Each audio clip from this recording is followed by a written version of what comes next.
બોટાદ જિલ્લામાં પ્રભારી મંત્રી રીવાબા જાડેજા તેમજ રાજ્યકક્ષાના મંત્રી નીમુબેન બાંભણિયાની ઉપસ્થિતિમાં પદયાત્રા યોજાઈ હતી.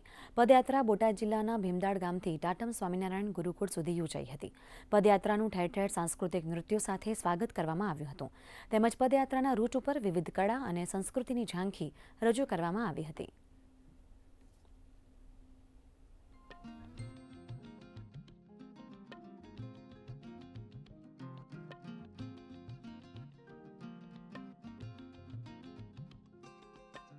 બોટાદ જિલ્લા ખાતે બોટાદ જિલ્લાના પ્રભારી મંત્રી તરીકે અહીંથી પણ એક ખૂબ સરસ વિશાળ સંખ્યામાં યુનિટી માર્ચમાં પાર્ટિસિપેટ કરવા માટે નગરજનો ઉપસ્થિત છે. ત્યારે ખૂબ સરસ રીતે આ રેલીનું આયોજન કરવામાં આવ્યું છે, જેમાં બોટાદ જિલ્લા વહીવટીતંત્ર દ્વારા સંપૂર્ણ આયોજન કરવામાં આવ્યું છે. ભારતીય જનતા પાર્ટીના સંગઠન અને ચૂંટાયેલા પ્રતિનિધિના માધ્યમથી પણ ખૂબ સરસ સુંદર સુચારુ રૂપે આયોજન કરવામાં આવ્યું છે અને સંપૂર્ણ એક વિસ્તૃત કોરમમાં જેની પ્રાથમિક મિટિંગ પણ લેવામાં આવી અને આજરોજ અહીંથી એકતા યુનિટી માર્ચ છે એનો પ્રારંભ કરવામાં આવ્યો છે. મોદી સાહેબે આ સ્ટેચ્યુ ઓફ યુનિટી દ્વારા આવનાર પેઢીને સરદાર વલ્લભભાઈ પટેલ સાહેબના જીવનમાંથી આદર્શો અને એની પ્રેરણા મળવાની છે.